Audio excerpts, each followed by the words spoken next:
அரசு மீதோ தமிழக அரசு மீது என்கொயரி மீதோ நம்பிக்கை இல்லை அப்படின்னா இந்த இஷ்யூ நடந்த பிறகு எல்லாரும் சொல்ற மாதிரி இவங்கெல்லாம் ஓடிட்டாங்க. அதுவல்ல, எங்களுடைய மொபைல் நெட்வொர்க்கை சேக் பண்ணலாம். கரூரோட பார்டர்ல நானும் பொதுச் செயலாளர் நிர்மகுமார் அவர்கள், அருண்ராஜ் அவர்கள் எல்லோரும் காத்துக்கிட்டு இருந்தோம். காவல்துறை வர வேணாம், வந்தா கலவரம் வரும், நிறைய பிரச்சனை நடக்கும்னு வலியுறுத்தினாங்க. அதையும் நாங்கள் தாக்கல் பண்ணுவோம். ஒரு திட்டமிட்டு தமிழக வெற்றிக் கழகம் வரக்கூடாதுன்னு சொல்லிட்டு அந்த இன்சிடென்ட் நடக்கும் பொழுதே ஒட்டுமொத்த மாவட்ட செயலாளர்களையும் ஒட்டுமொத்த கட்சியையும் தடியடி நடத்தி ஒரு மிகப்பெரிய தீவிரவாதிகள் மாதிரி யார் அடிச்சு அனுப்பிச்சாங்கிறது நாங்க பதிவு பண்ணுவோம். நாங்க அந்த இறப்பு ஏற்பட்ட உடனே நாங்களும் மனுஷங்க தான். எல்லாரும் சொல்ற மாதிரி 75 வருஷமா இருக்கிற 60 வருஷமா இருக்கிற அரசியல்வாதியும் கிடையாது. நாங்க ஒரு மனிதர்கள். அதுக்கப்புறம் தான் தலைவர்கள், அதுக்கப்புறம் தான் அரசியல். அப்படி இறப்பு ஏற்பட்ட உடனே முதல் 3 நாள் 4 நாள் என்ன செய்யணும்னே தெரியாது. ஏன்னா எங்களுக்குள்ள இன்னும் ஒரு மனிதாபிமானம் இருக்கு. எங்களுடைய உறவுகள் இறந்த பிறகு இப்ப என் வீட்டுல ஒரு அம்மாவோ ஒரு அப்பாவோ ஒரு அக்காவோ இறந்தா நான் மீடியால முன்னாடி நாங்க வந்து பேசிட்டு இருக்க மாட்டோம், உண்மையை சொல்லிட்டு இருக்க மாட்டோம். இந்த சந்தர்ப்பத்தை திமுக பயன்படுத்திட்டு அன்னைக்கு ஃபுல்லா என்ன நாடகம் பண்ணாங்கன்னு உங்களுக்கு தெரியும், மக்களுக்கு தெரியும். அந்த நாடகத்தோட நாங்க சட்ட ரீதியா போராடக்கூடாதுன்னு அந்த வாரம் 27 இருந்து அதுக்கு அடுத்த வாரம் சண்டே வரைக்கும் கோர்ட் ஹாலிடே. இது ஒரு மிகப்பெரிய திட்டமிடலோட எங்களால ஜுடிஷியலாவும் போய் முறையிட முடியாது. உண்மையை வந்து பேட்டி கொடுத்தா உண்மைக்கு முரணான இருக்குன்னு சொல்லிட்டு நிறைய யூடியூபர்ஸ் கைது செய்யப்பட்டாங்க. அதையும் மீறி சோசியல் மீடியால வந்து பேசினா கைது செய்யப்பட்டாங்க. ஏன்னா உண்மை ஒரு பக்கம் மட்டும்தான் தெரியணும், அவங்க மட்டும்தான் பேசணும். அரசு உடைய செய்தித்துறை நிறுவனம் ஒரே ஒரு வேலை செஞ்சுச்சு, தாவேக்கா மீது எப்படி பொய் குற்றச்சாட்டுகளை சொல்லலாம். இதுதான் அந்த ஒரு வாரமா ஹாலிடே இருந்தது. கோர்ட்டுக்கு மூவ் பண்ண முடியல. அப்புறம் தலைவர் அவர்கள் வந்து இரங்கல் கொடுத்து அவங்களுக்கான இழப்பீடு தொகை கொடுத்த பிறகு எங்களுடைய மாவட்ட செயலாளர்கள் முதற்கொண்டு கைது செய்யப்படும் பொழுது, எஃப்ஐஆர்ல இது கிரிமினலா மாற்றப்படும் பொழுது, அப்ப எங்கள் தலைவர் அவர்கள் உடைய அறிவுறுத்தல் இது இந்த பிரச்சனையை வச்சு ஒட்டுமொத்த கட்சியை முடக்கக்கூடிய செயலை திமுக அரசு செய்ய முற்பட்டுருச்சுங்கிறத உணர்ந்தோம். அதுக்கான பதிவை நான் பண்றேன். ஏதோ குற்றச்சாட்டு சொல்ல.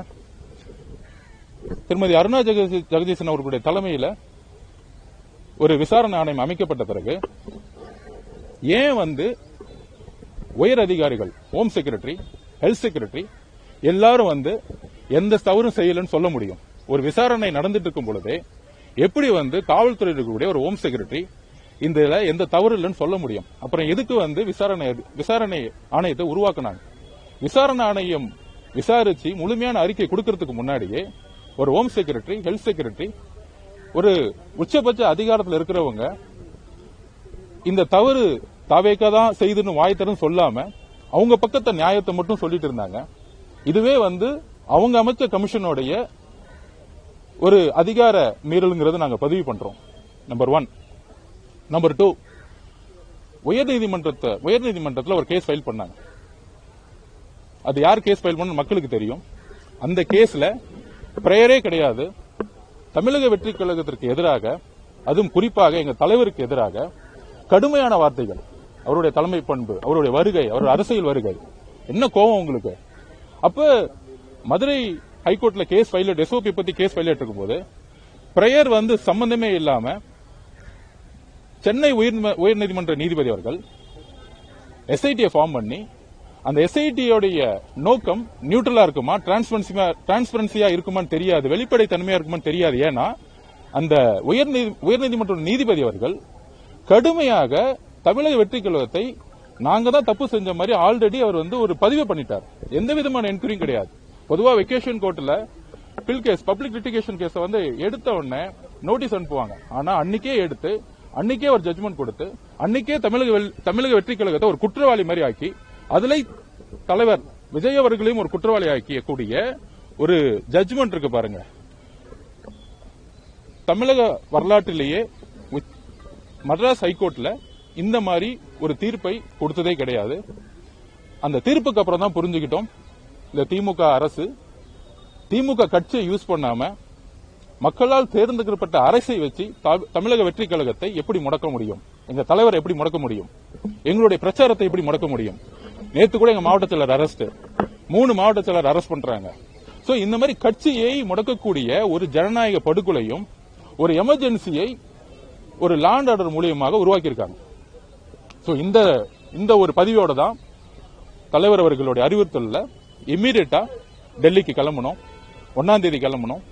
இங்க வந்து உச்சநீதிமன்றத்தில் இருக்கக்கூடிய சீனியர் அட்வொகேட்ஸ் கோபால் சுப்ரமணியன் சாரா இருக்கட்டும், ஹரிமா சாரா இருக்கட்டும், எல்லாரும் அதுக்கு முன்னாடி இன்னொரு பதிவு பண்ணிடுறேன், எங்களுக்கு வந்து வழக்கறிஞர்கள் கிடைக்கக்கூடாதுன்னு ஒட்டுமொத்த ஒரு ஒரு ஒரு ஒரு செயலை வந்து செய்ய முற்பட்டாங்க. ஆனா நாங்க எல்லா சீனியர் அட்வொகேட்ஸ் கிட்டையும் முறையா எங்களுடைய நியாயத்தையும் எங்களுடைய நீதியையும் பதிவு செஞ்ச பிறகு, குறிப்பாக சென்னை உயர்நீதிமன்றத்துடைய அந்த ஜட்ஜ்மெண்ட்டுக்கு எதிராக நாங்க வந்து உச்சநீதிமன்றத்தை அணுகணும். அதுல காலையில கூட நிறைய ரூமர்ஸ், தமிழக வெற்றி கழகம் வந்து பெட்டிஷன்ஸ் வந்து தப்பா ஃபைல் பண்ணிருக்காங்க, மனுதாரர் இல்லன்னு. தமிழக வெற்றி கழகத்துடைய ஒரே பெட்டிஷன் தலைவர் அவர்களுடைய தலைமையில அறிவுறுத்தின் பேரையில் பெட்டிஷனை ஃபைல் பண்ணோம். பெட்டிஷனுடைய நேம் ஆதவர்ஜுனா, நான் மட்டும்தான். தமிழக வெற்றி கழகத்தின் சார்பாக வேற எந்த பெட்டிஷனும் ஃபைல் பண்ணல. அதை நான் வந்து பதிவு பண்ணிக்கிறேன். ஏன்னா வந்து நாங்க எங்களுடைய அமைதி இந்த தீர்ப்புக்கு அப்புறம் 41 எங்களுடைய குடும்ப உறவுகளுக்கு ஒரு நீதி கிடைக்கணும், ஒரு ஜஸ்டிஸ் வேணும். 5வது நாள் எங்க தலைவர் எங்ககிட்ட எல்லாரையும் பார்த்து சொன்னார், நம்ம இந்த குடும்பத்தை எல்லாத்தையும் நம்ம வந்து நான் பர்சனலா தத்தெடுக்க போறேன், நம்ம வாழ்க்கை முழுசும் நான் வந்து இவங்க பயணிக்க போறேன். இந்த உறவுகள் வந்து ஏதோ வந்து நம்ம காசு கொடுத்தோங்கிறது இல்லாம அவங்களுடைய வாழ்க்கையோட தேவைக்கு எல்லாமே ஏதோ வந்து முத நாள் போயிட்டு மலர் வலை வச்சுட்டு போறது வந்து எங்க தலைமையோ தமிழக வெற்றி கழகமும் கிடையாது. வாழ்க்கை முழுதும் அவருக்கு தேவையான ஒரு பயணத்தை நாங்க உருவாக்குறோம். அதோடு இந்த இறப்புக்கு ஒரு நியாயம் கிடைக்கணும். 100% இதுல ஒரு சதி திட்டம் இருக்கு, இதை நாங்க நம்புறோம். ஆனா அதை குற்றச்சாட்டா சொல்லாம முறையா நீதித்துறையை நாங்க அணுகணும்னு நினைச்சோம். மீடியால பேசுறதோ, ஏன்னா ஒட்டுமொத்த காவல்துறையும் ஒட்டுமொத்த அரசும் எங்களுக்கு எதிராக இருக்கும் பொழுது நாங்க வந்து அந்த ஒரு வாரம் நீங்க பாத்திருப்பீங்க, மீடியா ட்ரையலே பண்ணாங்க, நாங்க தான் குற்றவாளிங்கிறத மீடியா ட்ரையலே பண்ணாங்க. சோ அந்த அளவுக்கு நாங்க பொறுமையா சட்ட ரீதியாக இன்றைக்கு சென்னை உயர்நீதிமன்றத்துடைய ஜட்ஜ்மெண்ட் வந்து எந்த அளவுக்கு தவறுங்கிறது இன்னைக்கு உச்சநீதிமன்றம் பதிவு பண்ணிருக்கு. எக்ஸ்பர்ட் ஆர்டர் எங்ககிட்ட எந்த விதமான, அதாவது மீடியா கிட்டையும் பேச முடியல, காவல்துறையும் அணுக முடியல. அதே நேரத்தில் அந்த ஒரு வாரம் வெக்கேஷன் கோர்ட்டுனால உயர்நீதிமன்றம் அணுக முடியல. அப்ப உச்சநீதிமன்றத்தை நாங்கள் அணுகும் பொழுது எந்த அளவிற்கு எக்ஸ்பர்ட் ஆர்டர் எங்களுக்கு எதிரான ஒரு ஜட்ஜ்மெண்டை உருவாக்கி சட்ட ரீதியாகவும் சரி, காவல்துறை மூலமாகவும் சரி, தமிழக அரசுடைய செய்தி நிறுவனம் மூலமாகவும் சரி, ஒரே ஒரு விஷயத்தை உருவாக்குறாங்க, தமிழக வெற்றி கழகத்திற்கு தான் இதுக்கு பொறுப்பு, முழு பொறுப்பு அப்படிங்கிற ஒரு மாயா தோற்றத்தை இந்த 10 நாள் உருவாக்குனாங்க. எங்களுடைய சமூக வலைதளத்தில் இருக்கக்கூடிய எங்களுடைய தம்பிகள் அரெஸ்ட் பண்ணாங்க. சோ இன்னைக்கு எங்களுடைய கோரிக்கை, முழுமையான கோரிக்கை அக்செப்ட் பண்ணப்பட்டிருக்கு. அதுல முக்கியமான கோரிக்கையா நாங்க கேட்டோம், ஒரு கமிட்டி வந்து ஃபார்ம் பண்ணணும். Supreme Court 3 members committee form பண்ணணும்னு கேட்டோம். சுப்ரீம் கோர்ட் ஜட்ஜ், ரிட்டையர்ட் ஜட்ஜோடைய தலைமையில வந்து ஃபார்ம் பண்ணணும்னு சொன்னோம். அந்த 3 மெம்பர்ஸ் கமிட்டியை வந்து இன்னைக்கு வந்து அக்செப்ட் பண்ணிருக்காங்க. 3 லேயரா வந்து இன்னைக்கு வந்து ஜட்மெண்ட் கொடுத்திருக்காங்க. நம்பர் 1, சுப்ரீம் கோர்ட்டே இந்த என்கொயரியை வந்து மானிட்டரிங் பண்ணணும்னு சொல்லியிருக்காங்க. நம்பர் 2 3 மெம்பர்ஸ் கமிட்டியை வந்து ஃபார்ம் பண்ணியிருக்காங்க. சோ அதுக்கு அடுத்தது வந்து சிபிஐ என்கொயரின்னு சொல்லியிருக்காங்க. சோ எங்களுடைய கோரிக்கை, எங்களோட மனுவில் இருக்கக்கூடிய தீர்ப்பு தெளிவாக நாங்க சொல்றோம். சுப்ரீம் கோர்ட் ரிட்டையர்ட் ஜட்ஜ் கொண்ட தலைவர் ஜஸ்டிஸ் அஜய் ரஸ்தோகி தலைமையில 3 மெம்பர்ஸ் கமிட்டியை வந்து உருவாக்கி இருக்காங்க. சுப்ரீம் கோர்ட் இது வந்து மானிட்டரிங் பண்ணிட்டு இருக்கு. சோ ஸ்டேட் கவர்மெண்ட்ல இந்த என்கொயரி தொடர்ந்தால் தமிழக வெற்றி கழகம் மட்டும்தான் அந்த தவறு செய்த ஒரு அரசியலை திமுக உருவாக்கும். ஏனால் எங்களுடைய வளர்ச்சி கிட்டத்தட்ட இன்னைக்கு 27% மேல சர்வே எடுக்கும் போது தெரியும், ஒரு மிகப்பெரிய ஆதரவோடு இந்த கட்சி இருந்துட்டு இருக்கு. அதை எந்த அளவுக்கு முடக்க முடியுங்கிறத யோசிச்சாங்க. நாங்க எங்களுடைய கட்சி தோழர்கள் சொல்லிக்கிறோம், எங்களுடைய மக்கள், எங்களுடைய ஒரு 41 குடும்பத்துக்கு சொல்லியிருக்கிறோம், நாம வலுவா இருக்கிறோம்.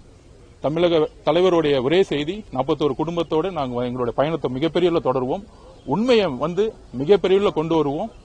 இதுதான் நான் வந்து சொல்லக்கூடிய உண்மைகள்.